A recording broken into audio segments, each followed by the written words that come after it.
This is the first of the architects, SIA Pioneer Architect series that we are organizing to honor the work and the stories and the life of the pioneer architects who helped to, in some ways, build Singapore. And I think part of the SG60 series, but I think we thought no better gentleman to start this conversation going. So we have two sessions. Today will be on the life of Datuk and maybe more on his art collection. And I think tomorrow we'll have the one about architecture. So I will pass the time to Kathleen to... I just want to thank Datuk Seri Lim Chong Keat for joining us today, and it's my privilege to be speaking with him today and prodding him in terms of the important legacy that he has, not just in architecture, but also in Singapore and Southeast Asia's cultural and art history. So beyond his architectural achievements, Dr. Seri Lim, is a polymath known for the range of his interests and capabilities that extends into art, music, ethnography, and botany. But what is less known and what we hope to talk about today is that he has also had a hand in instigating some of the most important art and cultural collections on this island, like the UOB Collection. And he has also contributed to the building of C-Corup's collection of regional architectural material at ISEAS. Moreover, in many of the iconic buildings he designed, he also selected and commissioned the artwork for those buildings. In addition to all of this, what is even less well known is that Datuk Seri Lim himself is an artist who has painted and drawn. And also, you've also photographed quite a bit, and so I think there is still work to be done about claiming you as a photographer. But anyway, today's conversation is recorded and meant to surface his memories of his cultural production. A little bit about the structure that we have today. Datuk Seri Lim and I will be conversing for about an hour. And then we have about 30 to 40 minutes for questions from the audience. There are a lot of close friends in the audience today, and I'm sure there are a lot of memories that Datuk Seri Lim will be sharing today that you might have more questions about or might lead to a conversation, and we hope to also record that. So to begin, thank you so much for your time, Dr. Seri Lim. And I wanted to start with something that no one in this room probably knows about, which is your paintings. So let's begin with your work itself, and that you're actually a painter. I've put some paintings on the back, a small selection of Confrontasi 1, 2, and 3, which you made in 1966 at the instigation of the late artist and curator Choi Wen-yang. I was wondering if you could maybe start us off by sharing a bit about these paintings and how you came to make them. You want me to take over? I think I have to wind back a bit. Okay. The real background is that this wasn't meant to be an ego trip, but the real background was that the National Library of Singapore wanted me to write my memoirs about dates in Singapore. So I agreed to that. And then in the context, Catherine from the art gallery thought that she would come into picture. And she's also supposed to edit what I wrote when I was a student at MIT, my thesis, which she began to research on. So I found her a reliable person to work on those archives. But also, as Nanchuan has said, I'm supposed to record my other work in architecture and also in civic activities. And we had a long session this morning, so I'm a bit groggy after that. Can you hear me? Okay, the thing seems to work. So it actually began, and I noticed that you titled the talk, "The Sense of Art." And that is actually a hint because she researched on my MIT days, because it actually went back to the days of design and my relationship with György Kepes and other people at MIT, leading to the days when I also taught in the School of Building and Architecture at the Singapore Polytechnic, where I ran the course in visual design. And so the aspect of design and art is, of course, very much part of the work of an architect. But people seem to think that, if you're only an architect, you can't be an artist, or vice versa. But right now, I guess I'd rather be known as a botanist, because that's my current dedication. But the aspect of design is a serious one because it affects the environment. And I felt like Rip Van Winkle when I came to Singapore, although I was only here months ago, when I saw the skyline and the buildings around. And I began to ask, how do you teach architecture in this environment? So we're looking for the people running the schools of architecture, because there are more than one now in Singapore. How do you teach architecture with the background of this burgeoning city? Of course, there's a ripe ground for you to do critiques, but how many people are looking at the buildings that are coming up here and the gimmickry, the excessiveness, and the incompatibility of buildings next to each other? So what has happened to urban planning? The Urban Renewal has also asked me to do a session discussing changes from the early days of Robinson Road and Shenton Way. And of course, I also look back at what happened to some of my buildings, including DBS and the late building, which I feel was worth revisiting, which is the MSA building, and of course UOB. It's really up to Catherine to prompt on the collections and so on. But, and she also dug up quotation from my thesis, which actually I don't recognize because obviously I was too verbose and bombastic then. Because since then, as one gets older, you simplify. And in a sense, what she showed at the back is a simplification of ideas, iconic ideas, which actually have a statement behind the fewer thing. And what makes the difference between design and art? And what makes the difference between a building and architecture? These are perennial things which any serious worker in the cultural field, and not only in art, but also in music, the difference between casual pop and something that is lasting, that is classical, including new ones. So that's actually what I wanted to go on, but now over to you to prompt me.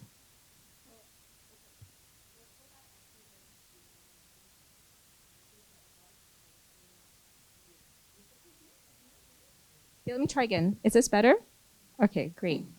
Now I embarrassingly will not will not put quotes of your thesis on the slides, but the thesis that you wrote, Datuk, Free Form in Contemporary Architecture, a study of the roots and characteristics of plasticity in architecture design when you were at the Department of Architecture at MIT, so you submitted this in '57, actually covered an art history of Western abstraction and art. And so for me, I should say I'm an art historian, it was a very interesting text thinking through what abstraction and the relationship between art and architecture is.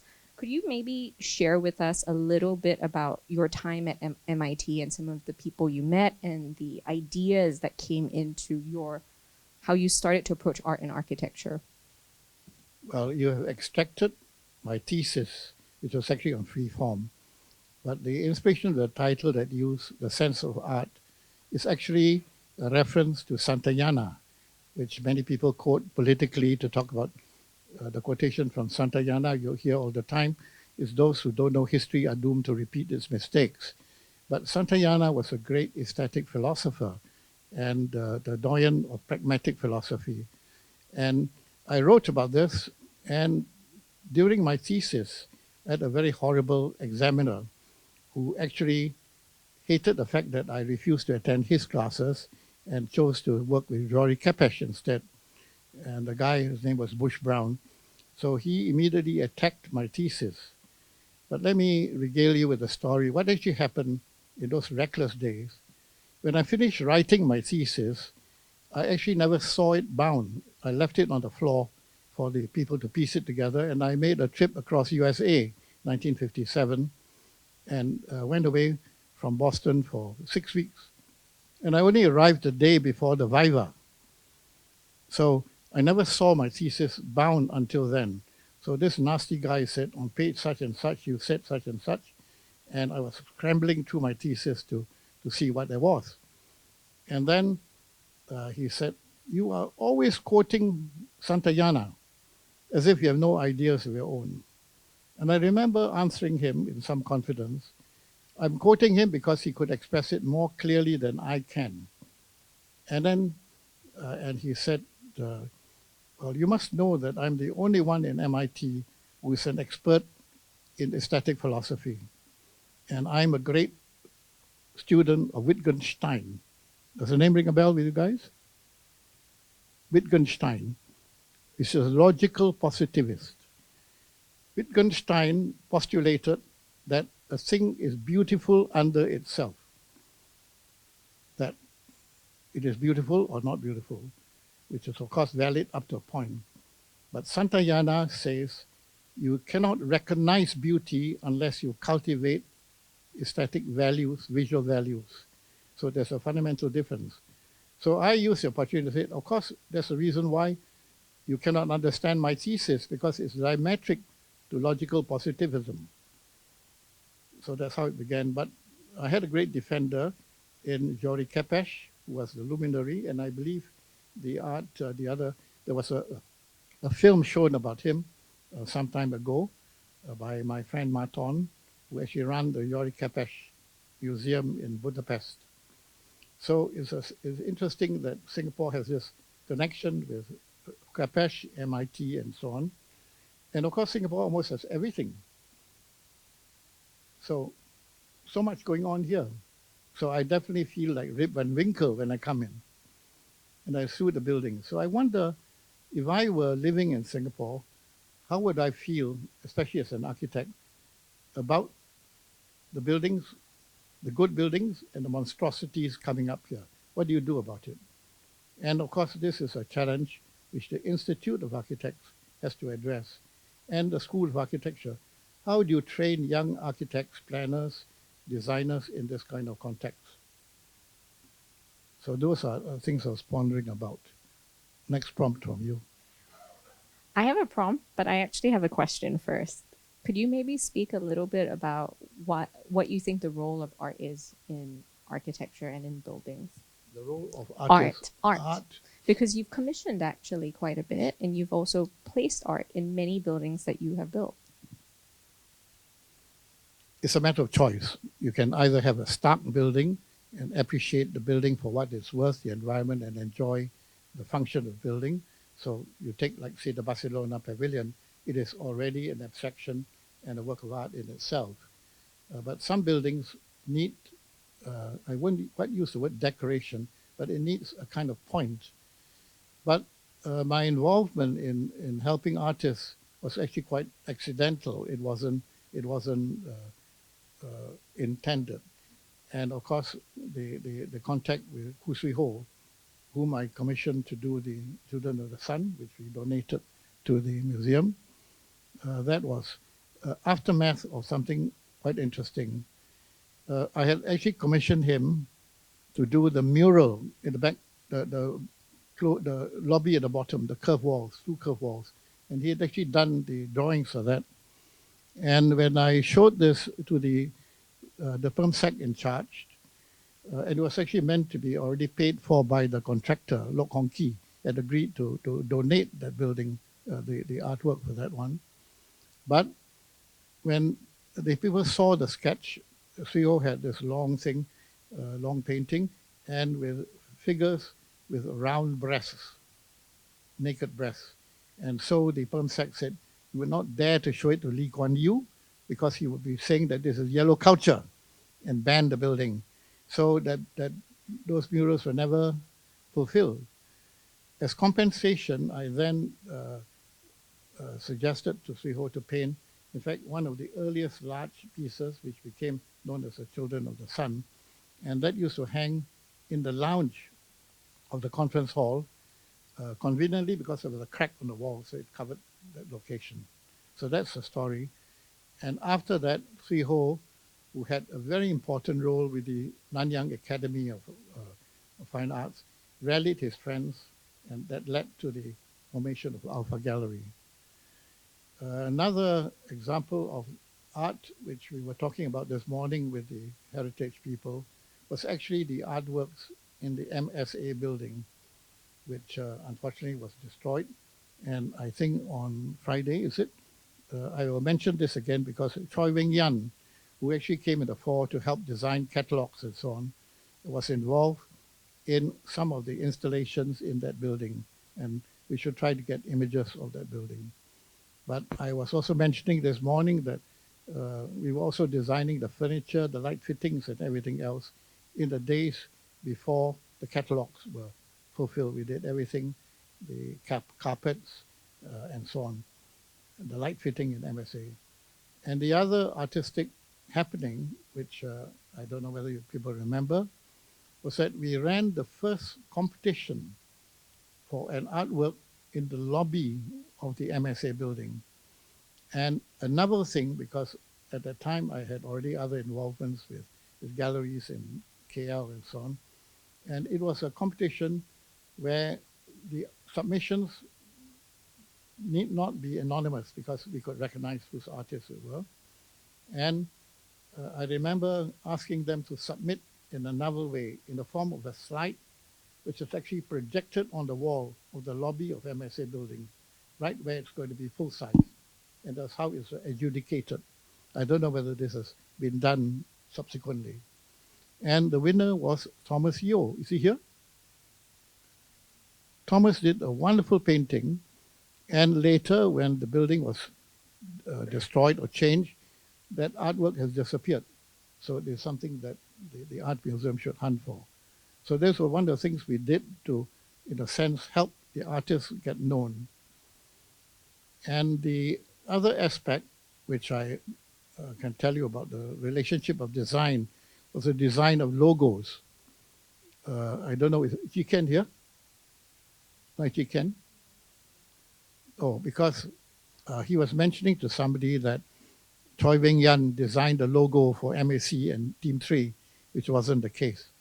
But I had indulged in those days also in the design of logos, including the SIA logo, the DBS logo, and also I did design it, but of course the UOB logo, which was the result of an international choice where we invited submissions by Misha Black from London,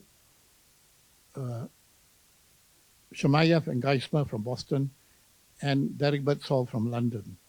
And the Birdsall logo was chosen because it had the way of counting 1, 2, 3, 4, 5. And that was a hit. And not only that, we persuaded the UOB to have a corporate identity in all their letterheads and so on. And later, when we did the building, it was very obvious that it could be the good place to showcase a collection of paintings, which then were quite affordable. So the beginning of the collection was a collection for the building itself. And amongst other works, I did this piece of metal. And I think there's a picture with Bucky Fuller visiting the building in 1980. And honoring him, we also did a geodesic children's dome inside the building. All this appeared to have been scrapped. In fact, I did ask my old friend Cho Yao what happened to that piece of sculpture. He said he didn't know it was a piece of art. It's probably sent to the scrap yard. Well, I knew him well because I also designed his house, so that was a frank answer. But I was saying to Catherine that if somebody will come up with a little bit of finance, you can recreate that piece of sculpture. Make two at least, give me one. That's a great idea. But one quick question is that you made a color sculpture as well. And we have some photos from the unrealized sculpture. But this sculpture was kinetic, right? Static? It's movable. Movable. So actually a lot of your artwork and thought of them has been movable perspective sculpture. Could you tell us a little bit about that idea? And just so you know, we have your MIT sculpture also on these slides. Well, undoubtedly, the inspiration of being at MIT with Kepes opened up a lot of possibilities. But the search for your own thing, originality, is everything every artist has to work out for himself. And so the first thing you want to avoid is copying other people. So this leads me to the concept of creativity as plagiarism. Unfortunately, there's human diversity. Not everybody can be good or original. But you can either be honestly a derivator or you can be a plagiarist. So these are important things. When you look at buildings around, you can see which buildings are derivative, which buildings are original. And here I remember imparting some of the ideas in the School of Building and Architecture, and citing Frank Lloyd Wright, whom I had admired. And in fact, I've written before that I was inspired by his building, Falling Water, which I stayed in that building and also saw its negativities, its wonderful aspects and its limitations. And I also met Frank Lloyd Wright in Taliesin. That's another story which maybe can fit into the architectural session. But the great saying from Wright, and I wonder whether in the School of Architecture you have a good library. Do you know the writing of Frank Lloyd Wright? His pivotal book was called An Autobiography. Is it known to most of you? Because that could be a rare copy now. And that was the work that inspired me, not only visually, but intellectually. And one of the great sayings that I used to talk about was, and Wright made this very clear, the difference between style and stylism. Every distinctive designer, architect tries to achieve a style, not stylism creating something which is then copied and followed. So unfortunately, words like modernism, postmodernism, minimalism are coined by historians, but the practitioner has to find his own style. And that was the inspiration of Wright. But unfortunately, human diversity, not everybody can be original, so you have a lot of derivative work. You can be honestly derivative and say, look, I am inspired. And of course, in the old days, Georgian buildings were replicas, building according to the formula. They didn't try to be original, but they tried to be according to a style that could be recognized. And of course, this goes to the Palladian things, which people Iranian are still honoring. So that was the inspiration. And when I talk about this, of course, I'm not trying to be immodest, because I've been fortunate in my life to meet these people, not by design. And I like to say, when I met Wright, for example, I wasn't a groupie. In fact, I don't have any photographs taken with him. But I had this very special interview with him when I just dropped in at Taliesin.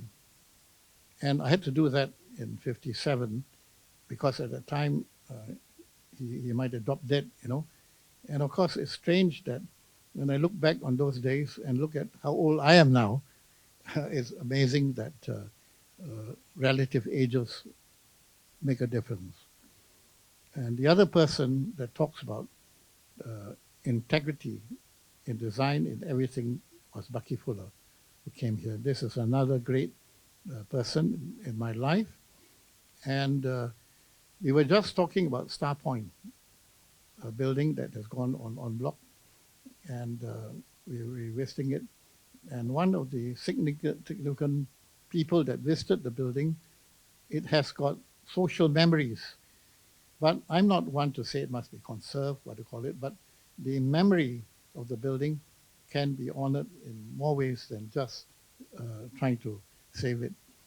And funny enough, when I heard about its en bloc, I wasn't, because a lot of my buildings have been destroyed anyway, or spoiled. And that is something every architect has to be reconciled with. You are not there for posterity. You do a bit.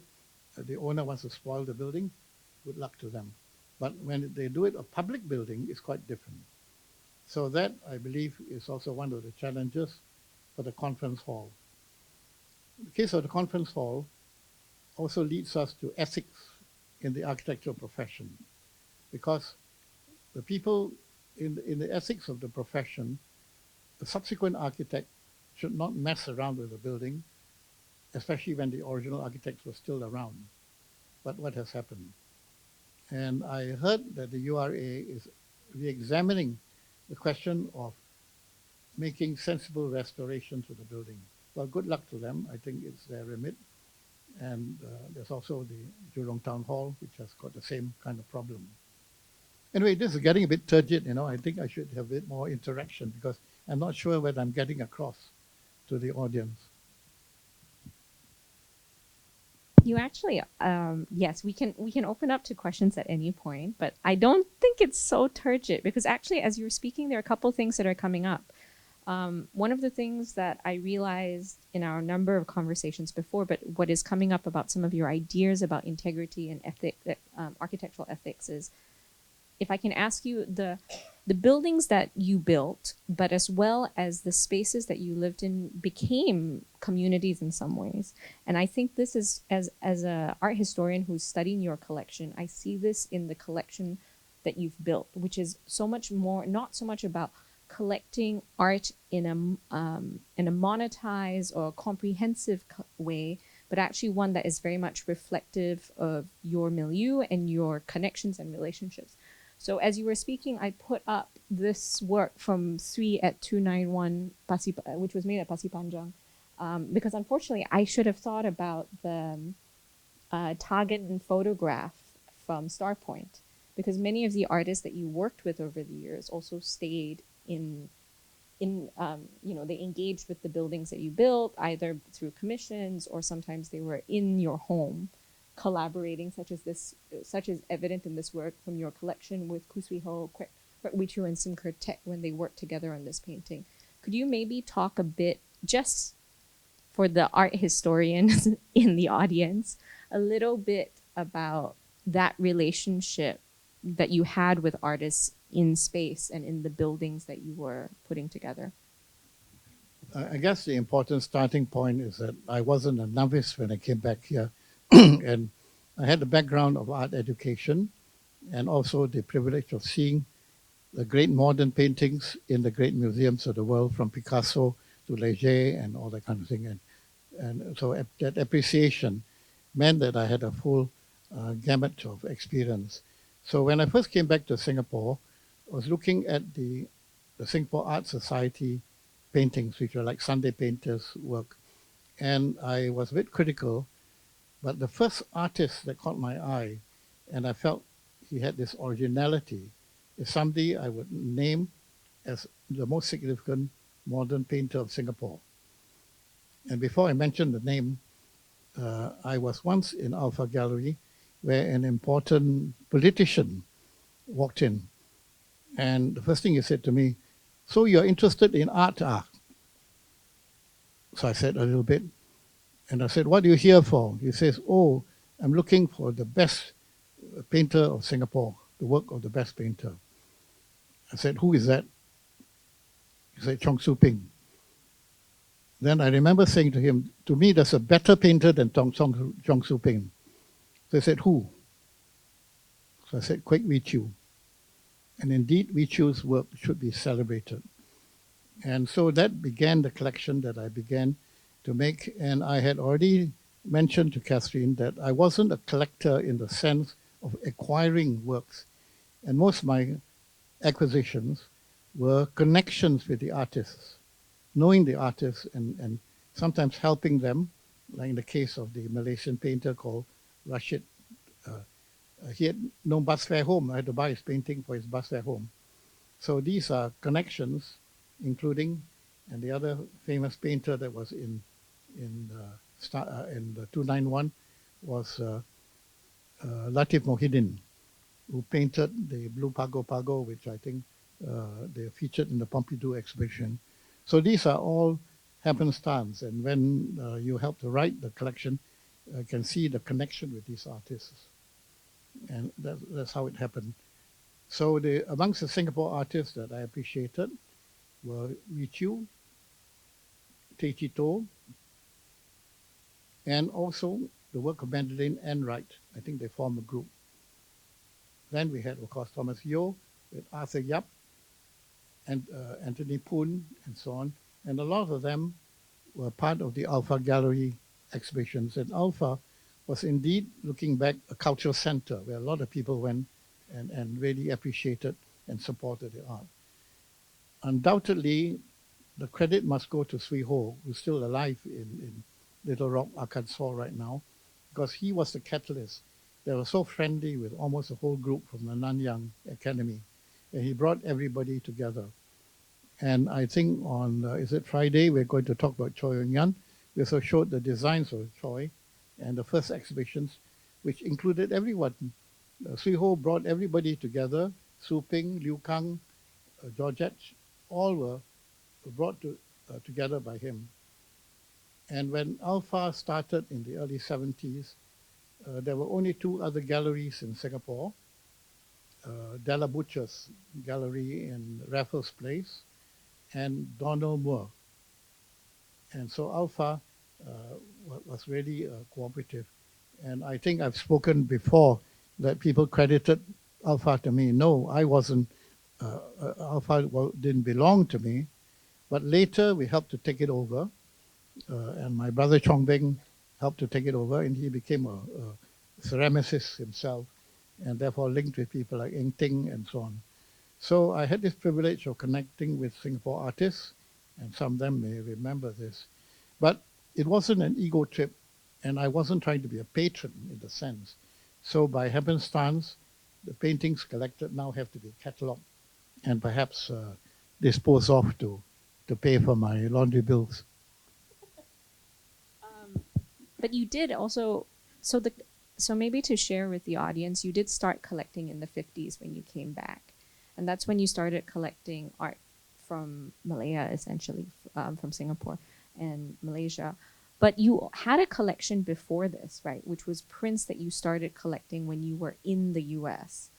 Like Courvoisier, Miro. So you were in a sense already collecting material along your journey. Is that, I mean, just to share with the audience, do you want to share a little bit about that? That kind of collection was by happenstance. You know, in other words, a collector would hunt for a good buy. But I happened to be in the gallery, and for example, when I bought the Corbusier paintings, Equatins, Arp, and Miro, they happened to be in a gallery which I visited. I didn't go there deliberately. But my deliberate collections later began with historical paintings of Penang, which were definitely search for a purpose. That had a different agenda. And of course, you were supposed to prompt me on the very special relationship with the Balinese artists. And again, there's something that we're going to honor Choi with, because he helped to curate the first exhibition in 72 Yes. in a museum. Yeah. And I had a very close relationship because I had a house there and also the context where we had Bucky Fuller do the dome. And I was actually there last month and thinking of a way of reviving that heritage there. And it happens that the Balinese artist friends were very interested. But if finance could be found, I wanted them to create a foundation for the peasant painters. And you were, on behalf of the museum, intrigued enough to buy some works of Targan. And I think we were talking about naive art in a different sense, that these are true naive painters who painted in their own style, but they also captured modern buildings in a very strange kind of way. And you bought the picture of my old office in Atrium Building. I don't know why you did that. I wouldn't have bought it, but then your budget is better than mine. But I do have other paintings by Targan. And perhaps I have to admit that the peasant paintings collection was indeed a true collection, because there are about 300 of them. And I have to do something about it and probably donate it back to Bali. Actually, on that note, let's talk about the peasant paintings of Penestanan. Datuk is actually mentioning Targan's painting behind here of his architecture office that was made in memory in 85. You first went to Bali in 1969. This was quite late. Could you maybe share a little bit of how you came to meet the peasant painters and how you ended up in Bali in 1969? And just for the record, the first exhibition was actually 1970. Alpha Gallery did one in 71, and then Choi did also another one in 79. And you were all part of these exhibitions of the Penestanan painters here in Singapore. So there have been multiple presentations. But maybe, Datuk, could you take us back to the beginning of how you came to meet these painters? How did you come to build essentially one of the most comprehensive collections of these peasant painters of the Penestanan in Bali? I was hoping to avoid that answer, actually, because it is a long story. The interest in Bali actually began when I first met the wife of Miguel Covarrubias, in 1950. But anyway, visiting there, meeting these wonderful, ingenious peasants who were then called the young artists by their mentor. But I renamed them the peasant painters because they were true farmers and painting as a side vocation. Uh, and it actually began almost as an ethnographic exercise and an interest in people of the village, which I became friends with, and they were friends. So I was helping them in that way.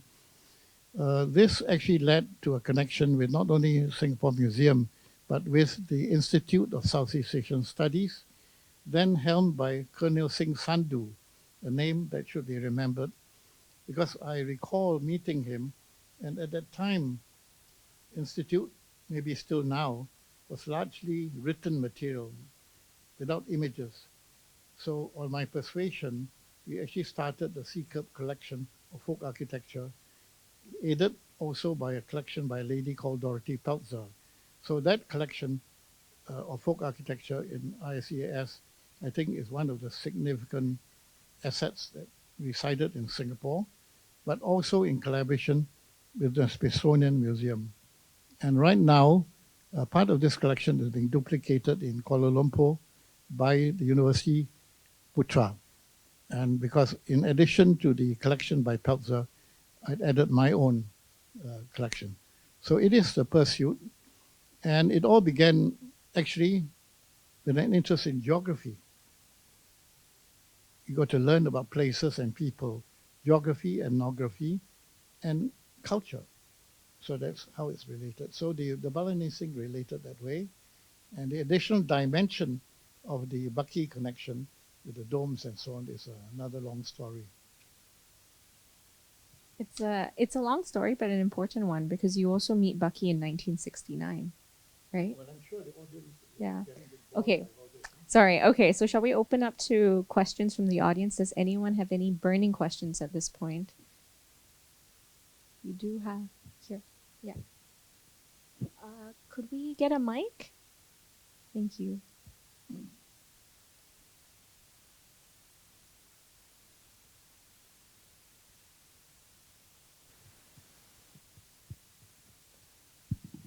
Hi, my name is Christian. Firstly, thank you so much for the sharing. My question to Datuk is, as a noted polymath, you draw from many fields of knowledge. Could you share how your engagements in art, music, and botany outside of architecture inform your architectural methodology and creative decisions? I'm asking this as a young architect who is trying to find my own architectural design methodology. So, I got you. Yes. It's not a matter of methodology, it's a matter of culture. And I was actually explaining an interesting event that I once gave the lecture for the convocation of the NUS. It was actually held at a conference hall. And I coined the phrase intergenerational cultural transference index. So a lot has to do with background. So you have to be lucky in your family background that expose you to life, to geography, to environment, to art, to music, to gardening, which is what I had in my background. So interest in art was intrinsic in my home. Interested in people, in anthropology was also intrinsic in the library in my house. We had a garden that made me interested in plants. What you have to militate against is the silo mentality that, oh, you're only an architect. Just as I'm doing botany right now, and the botanists hate me. They said, how dare you encroach into our field? You're only an architect. But in the process, I've written 70 new species of Wow. plants and published a journal. Everything is open to you, but you have to be lucky in your background or expose yourself to the right background. Right. It's a wide open field. Creating a building is only one aspect of the totality of what you can do in the culture of your life.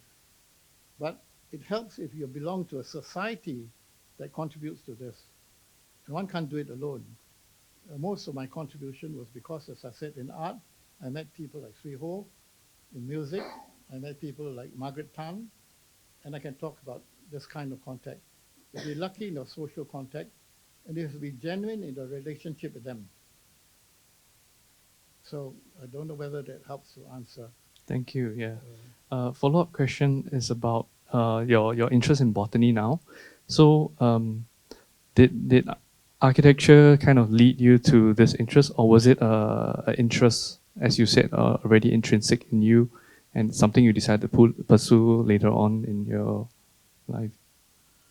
You don't pursue it later. You either were interested in it from the beginning.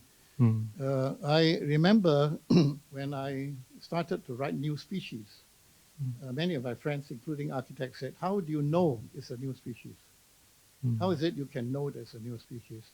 So I said, answer for yourself. Then, funny enough, it took the professor from Tongji University who was visiting me in Penang, and he heard them. He said, that's a silly question because the answer is obvious. And the answer is this: nobody can know it's a new species unless he knows all the old ones. But it's not so easy because the literature about the old ones may be wrong. And so I started correct Holtham, Ridley, and a whole lot of them, because the reality is in the field, living plants. But unfortunately, botanists, some botanists are working from only written sources, and they're interested in taxonomy, but they never look at living plants. So I think this is one of the most exciting things that you can do straight away, learn about plants. So in fact, it was my great friend Ivan Polonin who said, before you talk about being a botanist, you have to be a plantsman. And you don't have to go to a course, learn it yourself. And even in the field of botany, I meet the students, they say to me, how can I know? My teacher never told me. I said, you're an idiot, you should learn yourself. Sometimes the teachers don't know. So the world is wide open, and you are young, you have many things to learn, not only about architecture, you can learn about art and sociology, and God forbid, you can learn about politics. Thank you. Like King Sun.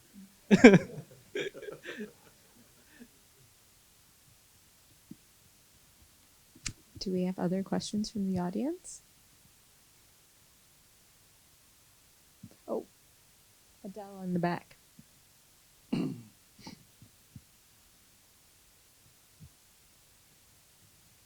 Hi, Dato. Thank you so much for your thoughts. I'm just very curious about what you saw in Kwek Wee Choo's work that you thought superseded Chong Su Peng.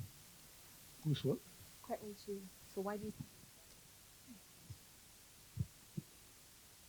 Any defenders of Chong Su Peng here?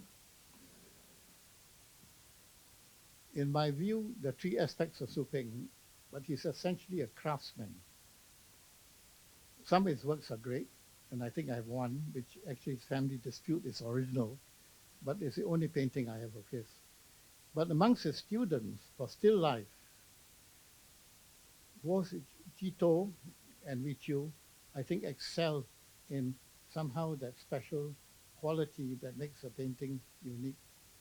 And I felt a lot of Su Peng's paintings were craftsman paintings. They did not have the poetry. So I think just look at the still life of Wee Choo, and you have to decide for yourself whether you agree with me. And there's also Madeline Enright, the work of Madeline Enright, the wife of Professor Enright, the medical professor at the university. Well, we have to look at the paintings and compare them. Yeah, of course, there's some great Su Peng works too, and but generally he doesn't move me as much. Do we have other questions? Oh, in the front here with Uta, please.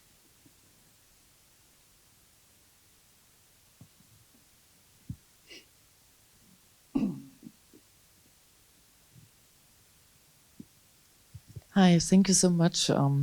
Hearing also from the early days at MIT, and I'm quite curious. I mean, Kepes was a full professor in the architecture department and also urban planning. But what interested you to pursue to be with him or study with him, or what was the inspiration that you took from him? And again, also when we saw the UBS sculpture, I mean, Kepes always said art has to be on a civic scale. My contact with Kepes was intrinsic in the master's program at MIT, but he was one of many, many special teachers. But as a prelude to all that, because already in my first degree in Manchester, I was very interested in the Bauhaus and the modern movement.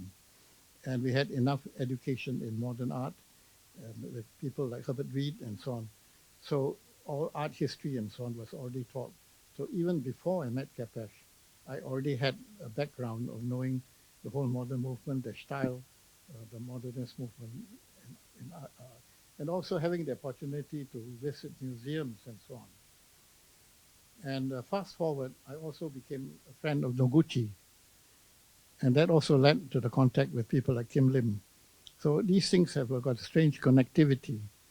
Well, Kepes, unlike what he was showing in those films by Maton, which actually covered his later period when he was actually the springboard for a lot of new forms of art.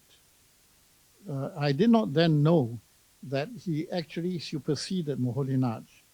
And certainly, when you talk about architectural education, I don't know whether the School of Architecture teaches visual design and the language of vision, which is actually the takeoff from Moholy-Nagy. But Kepes extended the work of Moholy-Nagy. But he was then not really, to me, although he really encouraged us to find our own visual language. That's the reason why I can make my own statements without copying. You have to have the integrity of what you design. But he was actually a philosophical inspirator to us. And he was at that time interested in Zen Buddhism. And funny enough, my education is so westernized, I knew nothing about Chinese art at that time. But to divert, one of the interesting persons I met and had dialogues with was Walter Gropius. And I've forgotten what I said to him, but they were so nice in those days. This was the benign period of the West sharing with us. They didn't rebuff people that went to visit them. And I had visited Gropius in his house in Lincoln. I'd also seen Kepes paint with Juliet.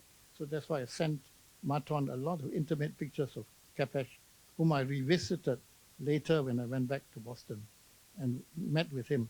I'd also been to his studio in Wellfleet and so on. But our relationship was actually very personal. And he was always talking about Suzuki and the other artists in Zen Buddhism. So he was himself searching. But he encouraged us to search ourselves. So this is exactly the best of teachers don't say, follow me.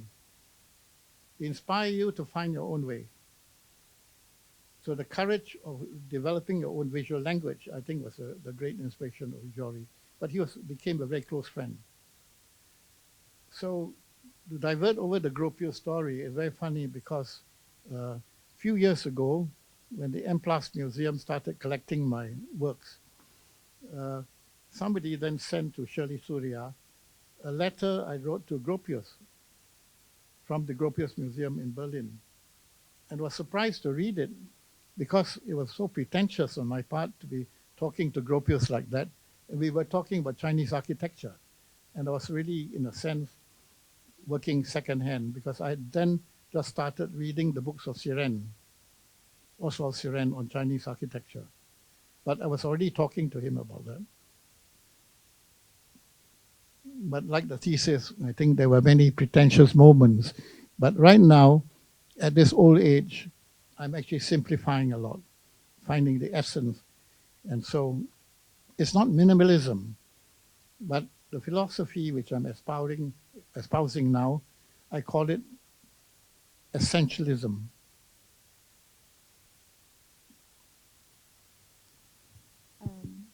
Datuk, I don't know if you want to add a little color to that, because I happen to actually have your Commonwealth Fund application on my lap for when you actually went and applied for graduate school.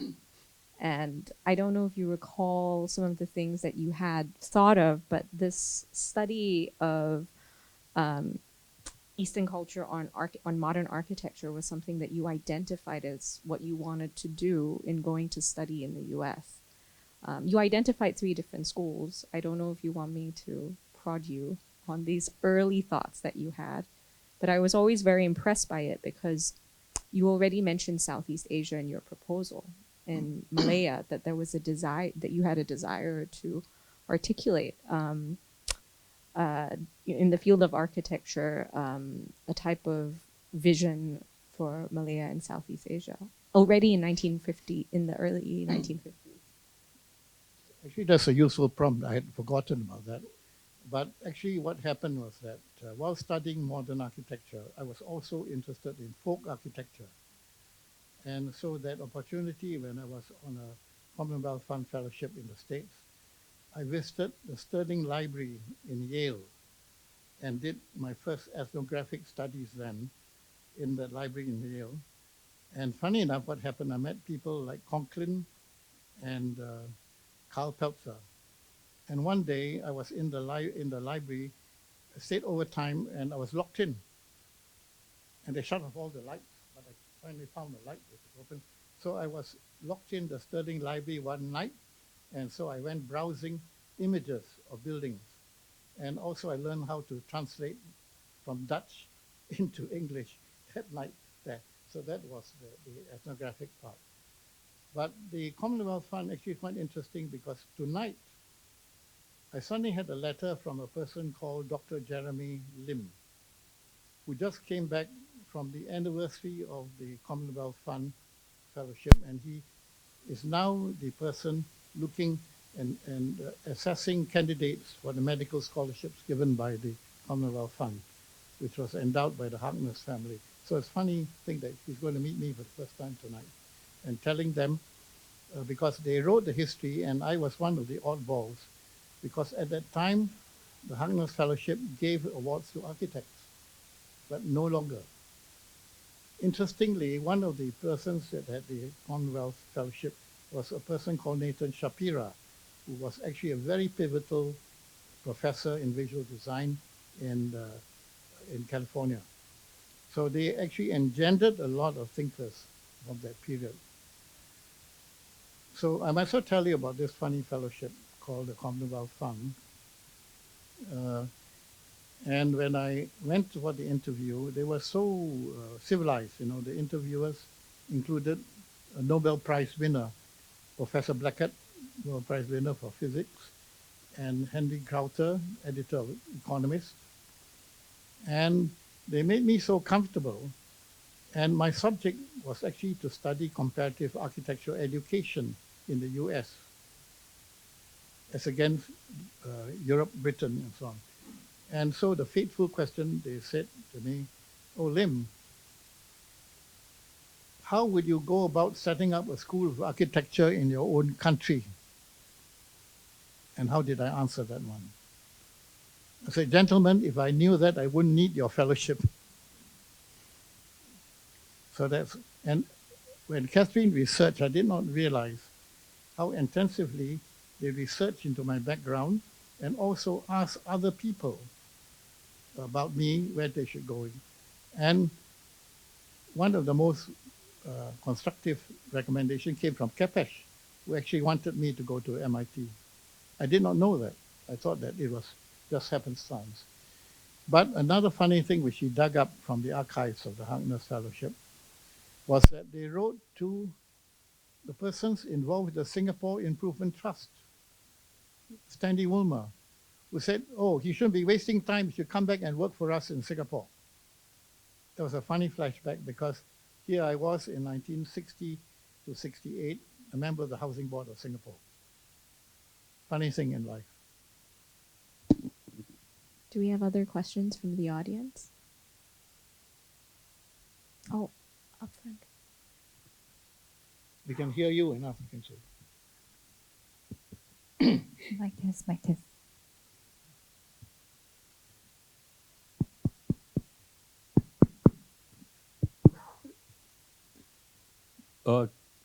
Chong Keat, you were enormous influence on the first batch of the architectural students in Singapore, of which I was one. This is a question that I think might be useful for you to elaborate for the benefit of our audience. That although you went to the West, to Manchester and then to MIT, and you were very immersed with the Western culture.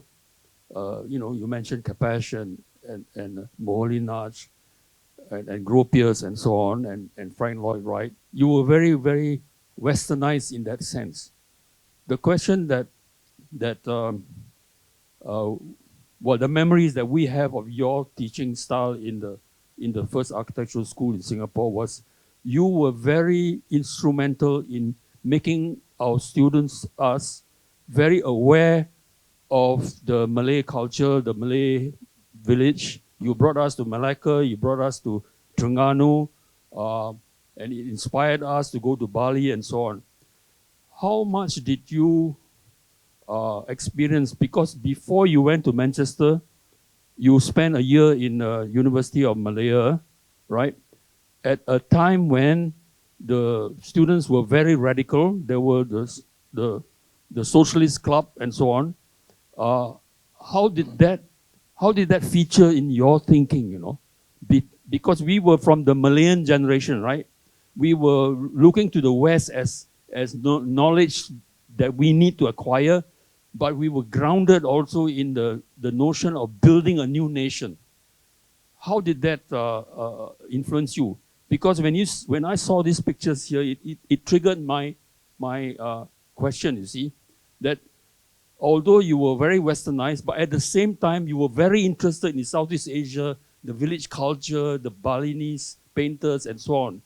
How do you navigate between what you are, which is a Malayan, and what you learned when you were in the West? How do you manage that? You want a short answer or the long one? No, I don't want a short answer, because I think that many in the younger generation in the audience will benefit from you explaining how you navigate between the two worlds. Well, it was actually not navigation, but quite natural. And it's actually very simple. When I first went to Manchester, my father used to send me images by photographs of buildings at home. And my first thesis in the first written thesis was actually on the Malay house. So already I was aware that one's repertoire wasn't just working at modernization, but also looking at folk culture from the very beginning.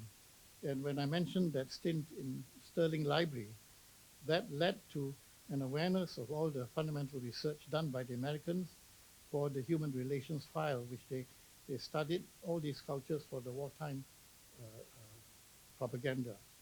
And that's how I built up the collection that led to my running the program for CCURB at the ISEAS. So that led to that. And of course, you were pivotal in that trip to Malacca, which I think was a really wonderful occasion. And I was just telling people about Rumah. And many people didn't realize that the cover of the magazine Rumah was drawn by him. So you certainly had the opportunity sharing that. And of course, I was also discovering even Malaysia, like going to Terengganu and all that kind of thing. So it actually began with a fundamental interest in geography, human geography, cultural geography, and so on. And it's a wonderful world to be discovered. So we had to balance. Now, I actually explained this in another session that we went through this morning, that the best educated people actually went to the West to glean the things which could be useful at home. But certainly the first year of the University of Malaya, 1949, was pivotal because my contemporaries like Gang Wu and all the other socialists like James Putucherry and all the people came from that milieu. They had their own agenda, but I was, of course, already interested in the visual arts. And I was actually studying physics at the time. And we were working on atomic chemistry. So the wide range of interests led to awareness of the world at large and anthropology, ethnography, and so on. So you don't have to be one way. And in fact, I was explaining out of the kind of people who went overseas, you can categorize them into three groups. One who went overseas, frankly, like my brother or Kuan Yu, they went to glean to be useful at home, but to do our own thing in our own way, not just as a copycat. The second group became westernized, they became woks, and they actually preferred to live in UK rather than come back. The third group are lost in between, and they became businessmen to make money out of whichever situation. So essentially the three. Everybody has a choice, what they do in life, how useful you are to community. And that's how it works.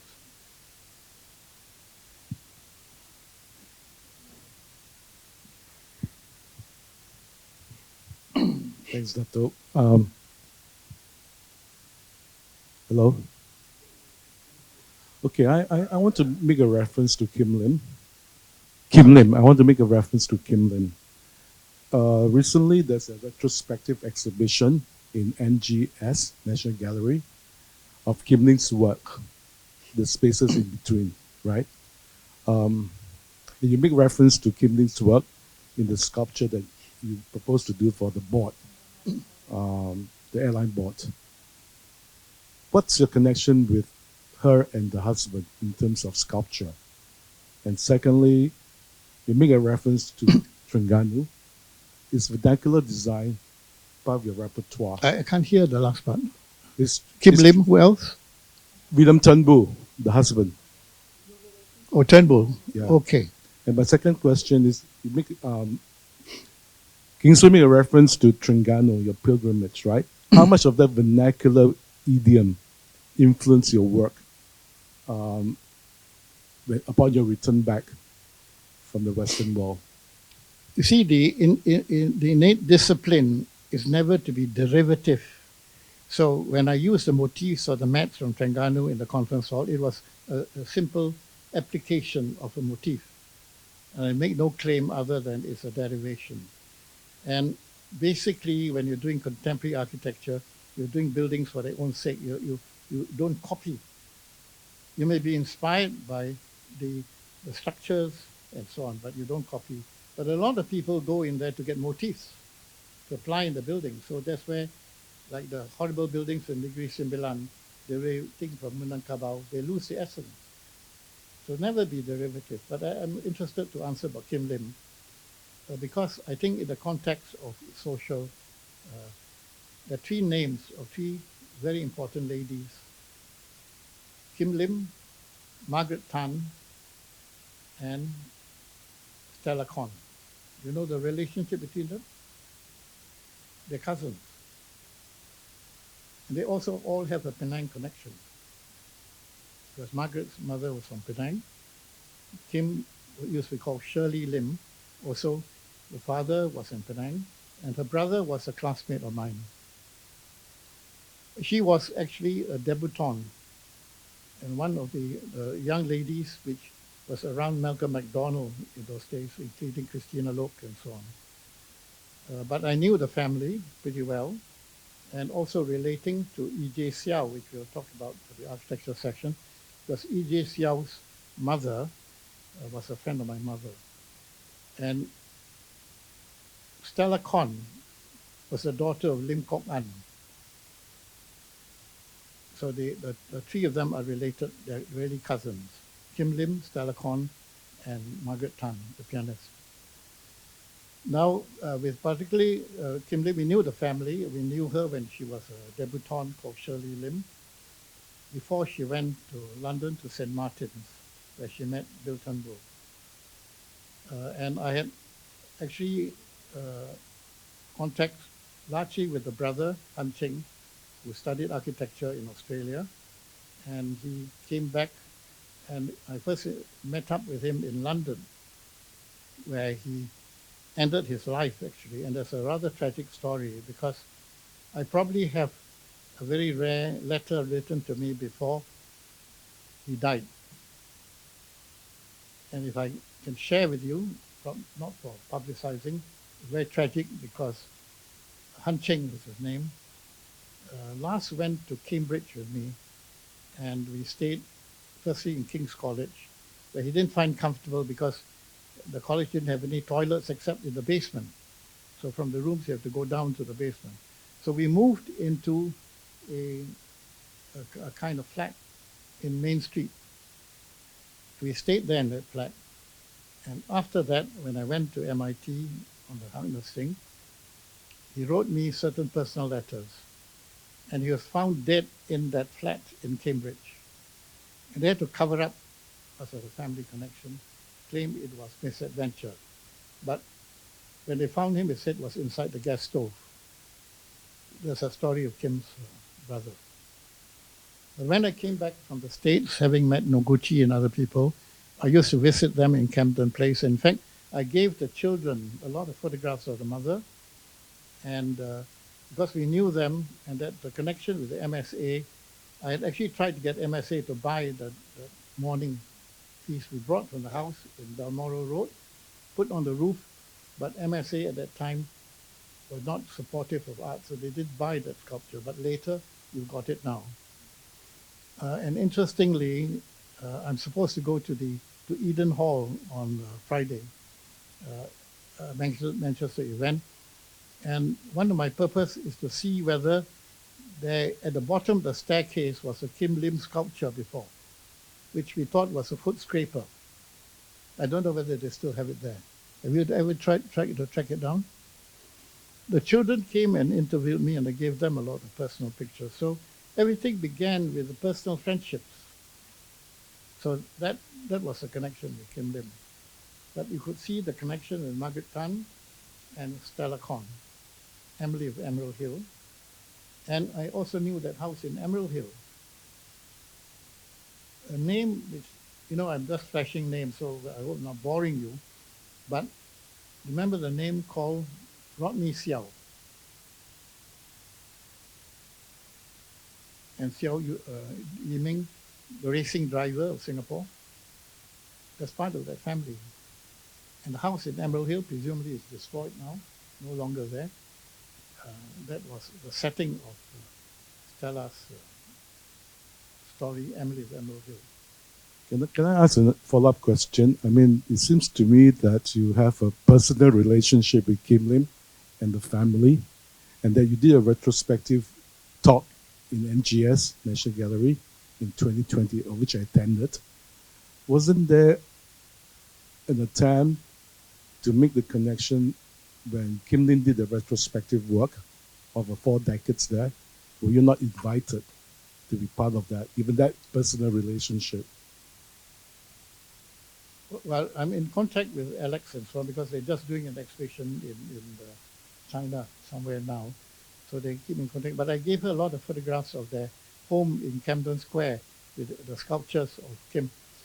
She's very fundamentally different from Turnbull. Turnbull is a very interesting character. And one event, I remember having dinner there. Do you know the name Rainer Benham? The person, the art historian who wrote about pop art, Rainer Benham. And at the time, he was one of the names in art history. And I remember having dinner with him at Bill Turnbull's place in Camden Square. And so Benham was pontificating on folk art and everything else. And the scathing remark which Bill Turnbull said to me after Rainer Benham, he talks so much, but he doesn't know how to ride a bicycle. Anyway, a lot of these recollections are available in photographs, and actually one of the remits which we want to get down to was actually to collate the images of people and all that kind of thing, which is where the National Library is supposed to come in. Do we have another question? Oh, right there.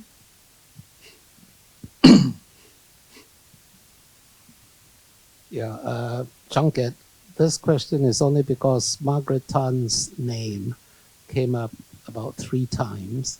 And now that we have known you as an art collector and a botanist.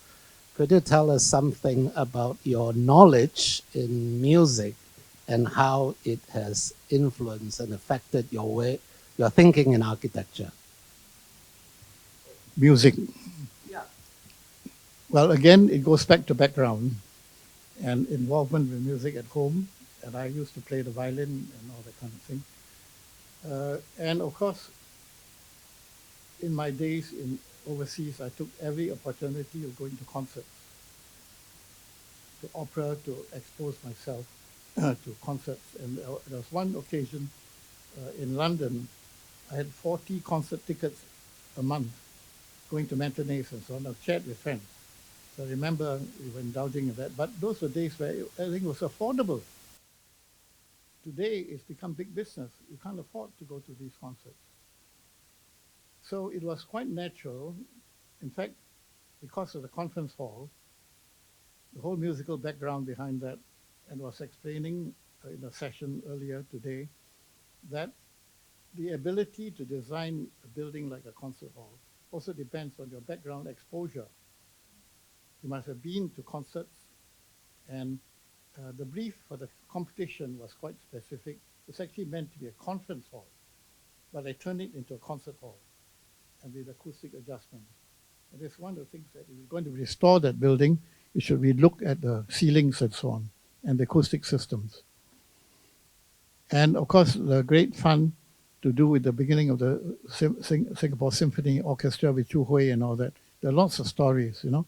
But back to Margaret, and the other famous character was Lee Kam Sing. And as you know, well, you should know that Rainey, although he is now a famous architect, was a young, very prodigious pianist in his youth in Penang. He's a son of an art teacher in Penang, but his first passion was music. And I was in the scenario to be able to encourage young musicians and so on. We created events.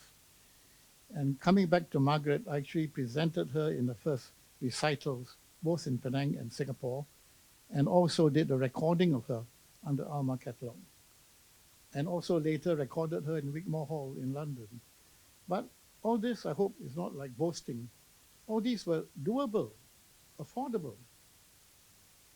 And I like to mention the fact that in my second year in university, I went to the Olympic Games in Helsinki on a student budget. We could go to concerts and afford them. I could go to Wimbledon and sit by the ringside. But today, big business has turned this into something few people can afford. So culture today has become big business. But you can recreate it because the best part of music is actually not in concerts, but home music making. And I think you had the benefit of what we did in Penang, leading to Vincent Ong's recent performances. But I like to say that I wasn't doing it as a patron. I'm involved with friends who are musicians, and it was a natural ambience. But in the context of Singapore, I now recall with Kam Sing and a lady called Mrs. Tan, we set up an organization called the International Concert Enterprise to promote concerts in Singapore. And one of the famous concerts we produced was by Ruggiero Ricci, the violinist. And then the great event when my angel hero in music, Victoria de Handles, came to Singapore. I invited her to Star Point and had a real interesting event with her. And she sang in the conference hall. That was a great event. And this is a kind of vicarious fulfillment to design a hall where you've heard your most wonderful soprano of all times sing in it. This is something which is, well, you never asked for it, but it was a happenstance. So in fact, historically, if the people interested in music history, they should record all the events that were happening in the concert hall.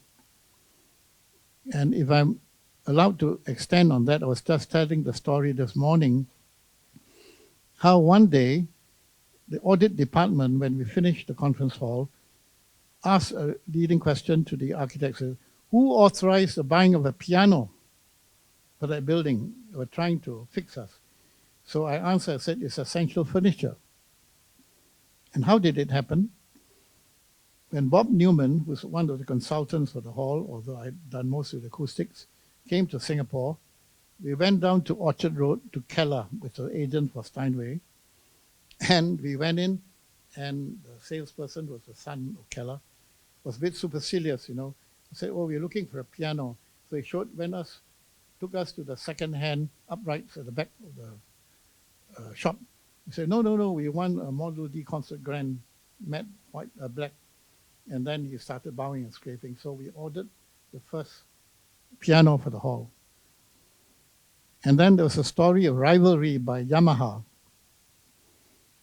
And the story, when Liu Shiken played in the conference hall, Yamaha people pushed the Steinway at the back and put the Yamaha onto the stage. But when Shiken came in, he saw the two pianos, he just banged on the keys and broke the string of the Yamaha and sent it backstage. So he played on the Steinway. So one also gets involved in musical instruments and so on. It's just continuity. Datuk, I don't know if you remember in 1961, you actually had Robert B. Newman come and talk about acoustic architecture in Singapore. Yeah, that probably happened, but I can't remember. But he used to stay with me. He came Yeah. out here. Also, you see, they all became interested in anthropology. I went with him to Lake Toba, and also with Baki later. And in fact, we were talking about geography this morning. How many of you know your proportions in geography?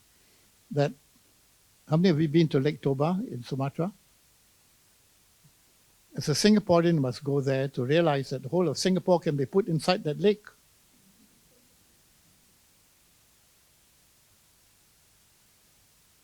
We have another question up front, here in the middle, right there.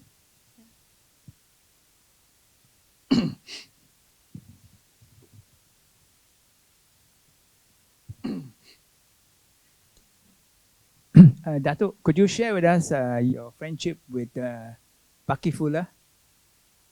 And you interviewed him I saw a video of you interviewing him because in a museum that was shown a few years back. So could you share with us about that? Thanks.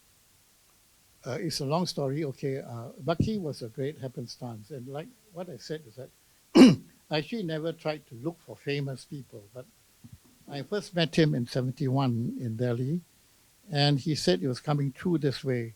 And that was when I got him to do the recording with the Singapore TV, the first recording, and later we did another one. And he went to Bali with me, and he also became a collector of the Balinese paintings. So he had a wide interest, and he was actually one of the famous people that stayed in Star Point. So happenstance, a long story, and I think he's certainly an important figure that all of you should get to know more about. And I think the one-liner that he has in his philosophy is to share the world for you and me, not the view of you or me, and the idea of integrity. And actually, we had the university students, NUS, build a dome at Star Point. People like Ashwin was involved with that. So he had a real connection, and as I said, I took him to the UOB, and we did the students' coin bank in that location. So certainly, I would like to give you more detail, but certainly he was a great, I wasn't his student. I happened to become his friend. But we have a lot of stories of him, a great inspiration, very important for the world today. How many of the books have you read of Baki Fuller?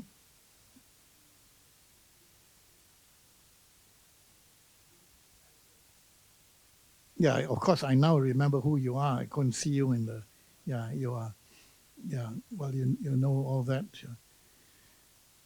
Yeah, Johok. Cosmography, the last book, was actually written at Bellevue. So we had that connection. Good to see you. But you look younger.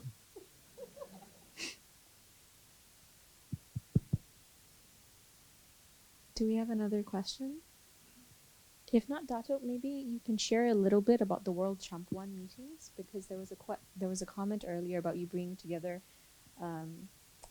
bridging East and West. But when you were working with Bucky, there was a lot more thinking about the world. So I don't know if you want to talk a little bit about the World Champ One meeting. No, I think Johok knows all about it. Okay. So Okay. Do we have other questions in the audience? I think we have actually a very interesting audience here. We should really identify people and make walk way.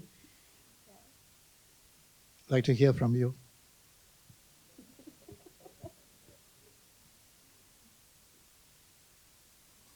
Natural History Museum. No, I mean, I always think that that your sort of exposure, to the world, and then how you relate it back to your own place is very inspiring. And today, I think what I hear from you time and again is that you use the word that you got to find your own way, and you find your own way by knowing yourself.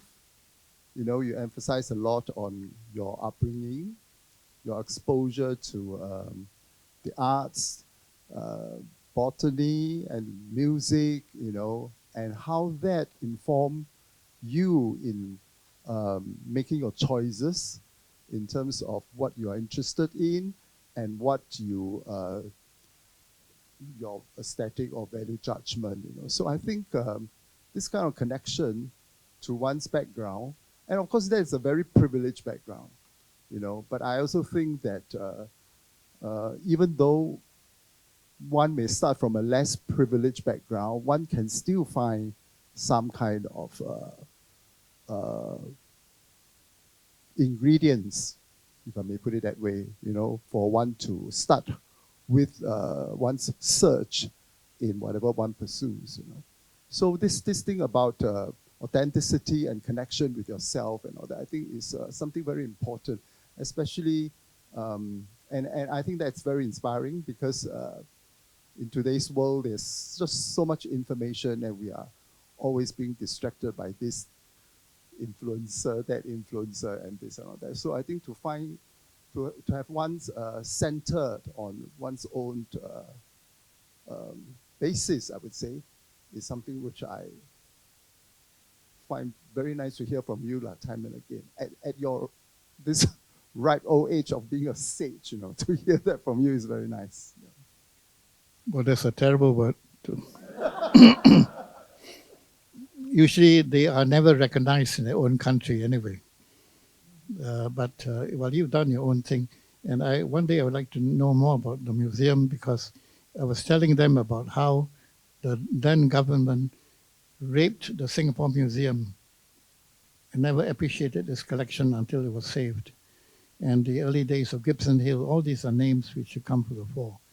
Kathleen was trying to ask me to talk about Champuan, but it is a story for another day, because we have people, for example, like Cheng Beng Guan, who was actually there at the Champuan meeting in '77. And so it's interesting to know the people that shared the history. You're quite right in talking about privilege. You have to, that's why I emphasize, because a lot of people assume that to be educated, you have to go to school. The main education has to be at home. And even in a small way, people can launch their children into something useful. So it's a question of dedication rather than an indulgence that you springboard into that. But a lot of people of wealth just become consumerist. So they never search for that self-integrity in what they're doing. And that is a personal search. And here I want to quote something that I published with Bucky Fuller.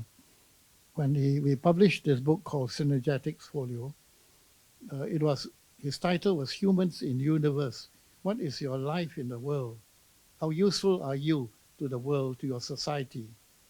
So these are the inspiring things he wrote. And I had the privilege of writing the subtitle, because the article called Humans in Universe is too big. So the subtitle I wrote was From Selfishness to Synergetics and Sufficiency. And that's a search that we all have to go into. And then talking about sharing the world. In that publication, which I was allowed by him to correct his English because he wrote in American, and when he quoted Kipling, the American spelling for color, hasn't got a U. So I rewrote everything into English, not American English. But he quoted Kipling, which actually just the other day I had a group from Aspen, a whole group of 60 very rich Chinese entrepreneurs who go to Aspen to learn how to become better people. And they came to Penang, so I gave them a lecture on Bucky Fuller. And so we read this integrity statement by Bucky, but also Bucky's quotation from Kipling, from Long Louis, and you should read that from Synergetics Folio. But as a key phrase, there are two parts of it, which the more well-known one is east is east and west is west, never the twain shall meet. Most people quote that only up to that point. But the corollary to that, ne'er the twain shall meet, until at heaven's gate, two tall men make a difference. So people quote. And the other quote, which I always mention in architecture school, is a famous functionalist, form follows function. So I usually ask a student, who quoted that? Any answers? The phrase form follows function. Who cited that? Well, Kingswood knows, but so people always say Bauhaus. It wasn't Bauhaus or Mies van der Rohe. It was actually Louis Sullivan, the teacher of Frank Lloyd Wright. But again, that quotation is incomplete because the whole phrase is form follows function and function follows form. And there's a whole paragraph written by Louis Sullivan in the kindergarten chats. So one of the failures in education is to summarize, and of course, the danger of AI picking up all the wrong things that's going to affect the world. So the other part of the Kipling thing that Bucky cited was the great challenge to be the workman in life. You work neither for money nor for fame. Can you live up to that ideal? It's your choice.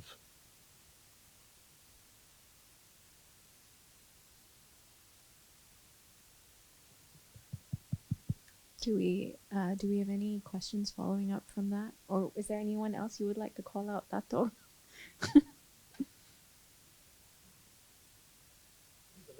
Audience, I think I'm not even getting across to them. No. I think you are, but they are, it's very heavy thoughts for our current moment. I did dig this up since we're moving towards the function of talking about the future.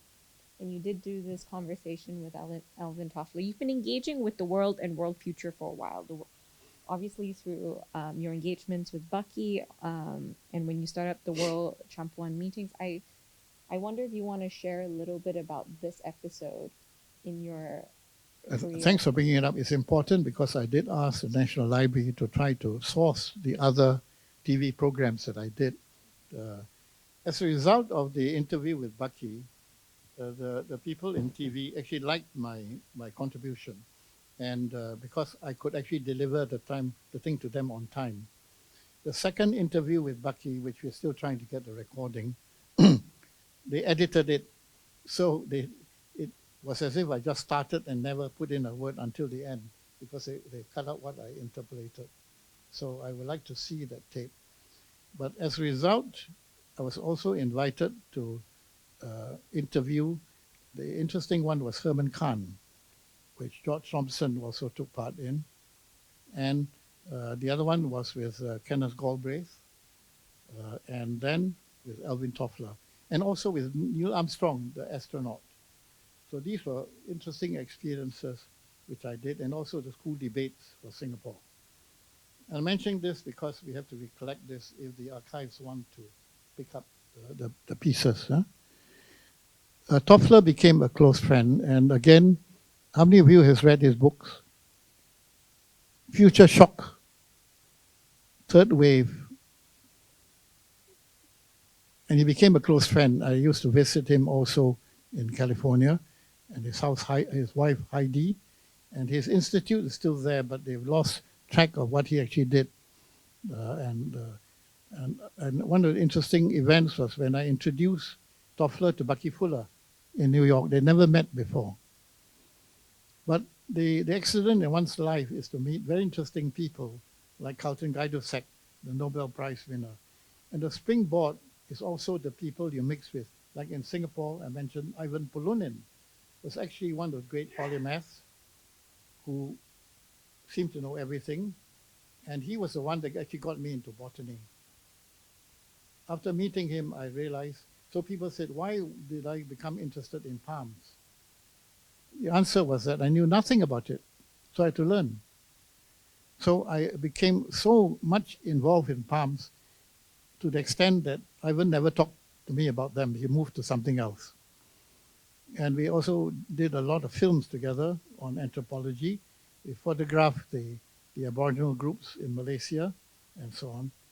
And his last book actually had a lot of images, and when he did the exhibition, some of the material came from the Gibson Hill collection, which I lent to him. The other names, which I might throw out, which is meant for the library, was the name Austin Coates, was a son of Eric Coates, an English composer.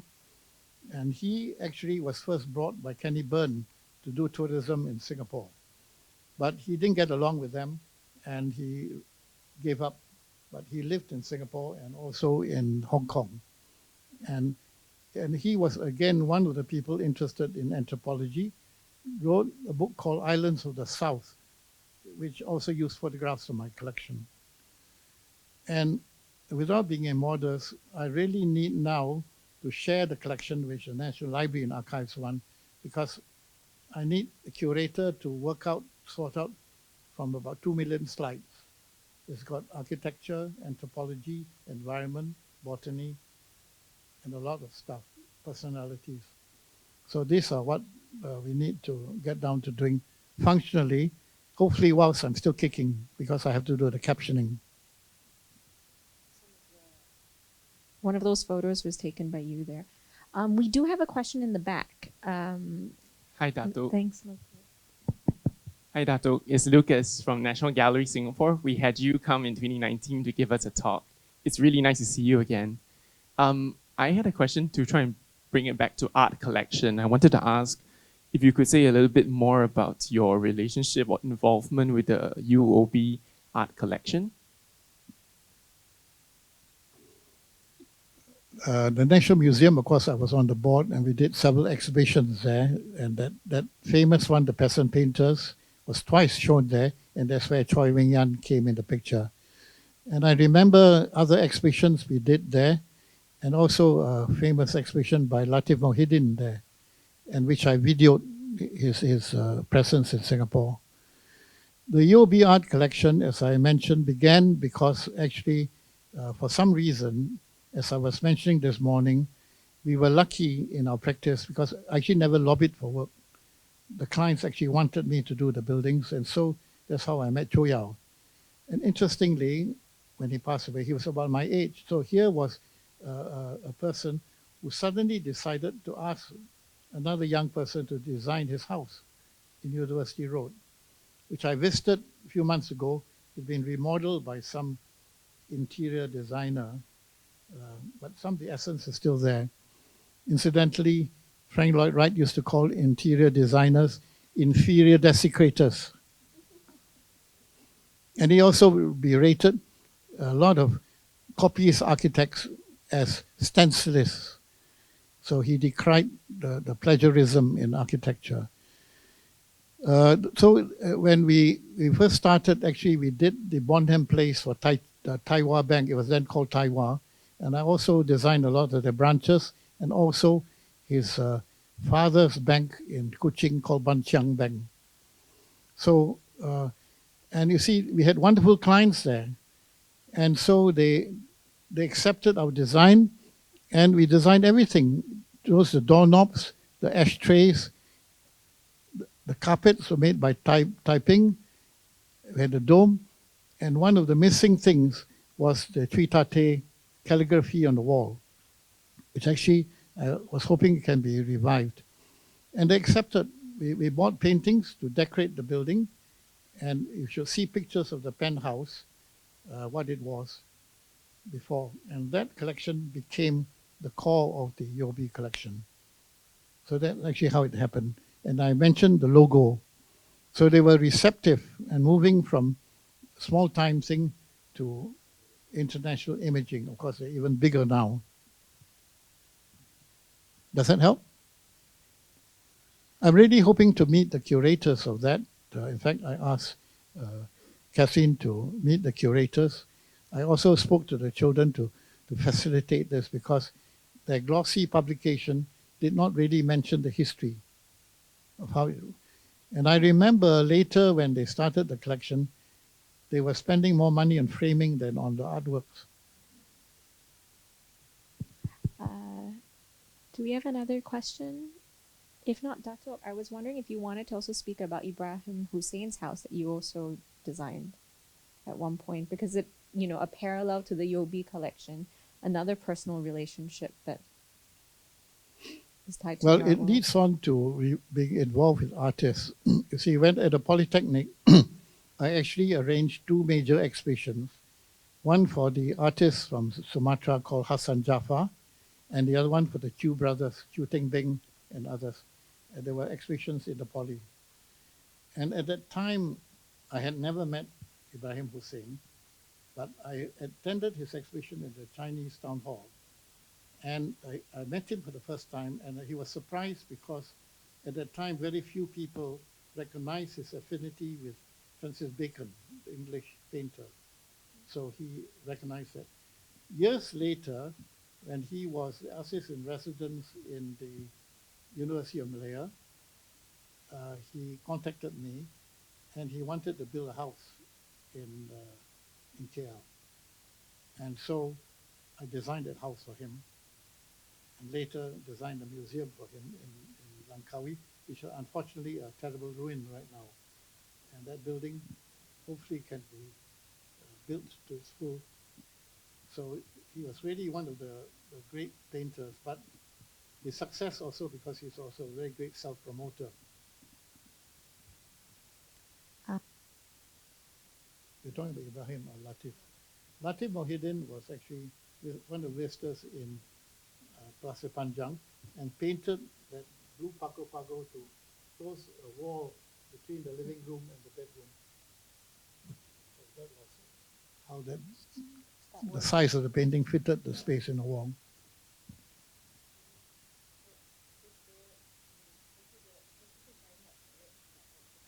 Can everyone hear me? Okay, sorry. I was having some issues with this mic. Thank you for sharing that story. I mean, between talking about UOB's collection and the relationship of the building to the collection, and then later your building of Ibrahim Hussein's house, but also his museum, and then now to talk even about Latif's making of the blue pago. You know, there really is a deep relationship between you and artists and artwork specific to the buildings that you designed and the way they occupy space. So these are very beautiful stories. Thank you, Dato. I just want to let the audience know we have time for about at most 2 questions. It is 6:23. We are clocking off at 6:30. So I would like to take this occasion for any last questions. Are there any burning questions, maybe from any architects in the room, because tomorrow we'll be doing the architecture talks, maybe even around city planning. Any burning questions? No? Oh wait, here we go. Yes.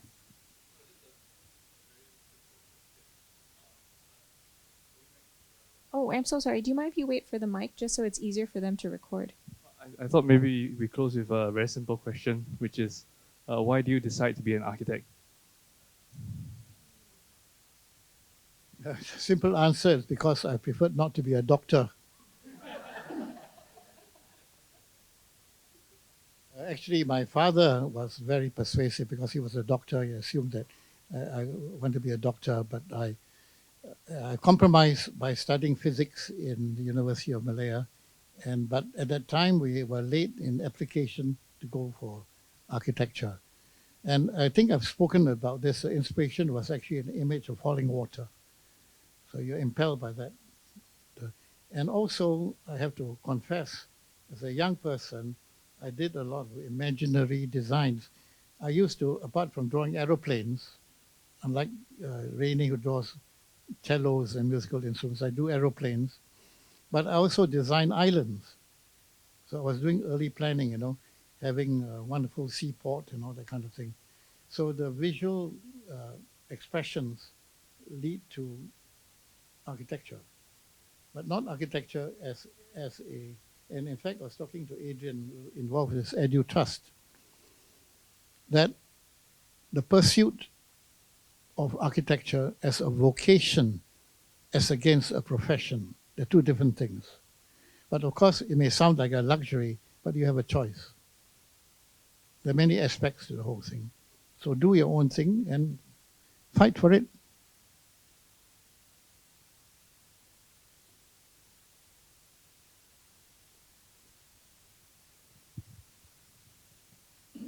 I should have reserved this question for tomorrow. We know all the buildings you have designed in Singapore and around the world. What is the first design you have done? Whether it's a building or something else that involves design, or maybe straightforward for architecture. What project or what have you done first? The very first. That's an easy question, but I was going to divert because we were actually going to address Star Point. And I was explaining to them that I'm still one of the persons that design in my head. And when I heard about the Star Point thing, I tried to reconstruct that building. And I could not remember the details. So I had to look at the plan. And in the process, I criticized what I designed. And in fact, I was just saying, I want to rebuild that same design with a better structure. So that's how one is involved with one's designs. And every building you design, you must be able to recreate it from scratch. In the old days when I visited building sites, I didn't carry the plans because I must know the building in my head. The first house I designed was a house for Tan Peng Nam in Namly Park when I was in the Poly. And it was actually done under E.J. Xiao's office because at that time we had not set up Malayan Architects Co-Partnership. So that was the first building. And I think if you look at the building plans department, it's probably the first building plan submitted in half-inch scale with detailing of all the structure in timber and how the timber met the brickwork and all that kind of thing. So that was a pivotal building. And undoubtedly, one's building of houses is the first intimate indication of your architectonics. So the houses, and the other house, which actually I've forgotten, was a house of Wong Hee Leong in also in Namly Park. And then Ali Abdullah in PJ, Wicho Yao's house, and Rochelle Drive, the steelwork thing, which was demolished. All these are still important memories. So I think the test of a young architect is actually, can you build a house? Can you design a house? So as I say, I revisited Star Point only just a few nights ago, and I started redesigning it to make it better. So if you want to recreate it, it can still be done. Only thing is that we need a handsome budget by some philanthropists.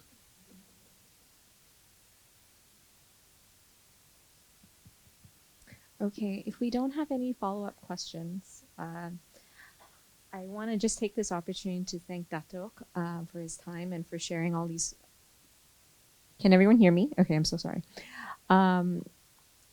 If there are no more follow-up questions, I just wanted to take this opportunity to thank Datuk for joining us today, for giving us so much of his time, but also being so generous with regaling us of many stories, but also very important ideas for our current cultural the current cultural landscape we face across the world, the importance of authenticity, the importance of seeking out a type of individualism that's not derivative, and also like an attention to regional cultures. I think that's important, a type of worlding. So I just wanted to thank you again, Dato. And I wanted to also thank our venue partner today, ACM, as well as the organizers of this talk, NHB, NLB, URA, and SIA. And thank you to you, our audience, for spending time with us this afternoon. If you could join me with a round of applause for Dato. Thank you.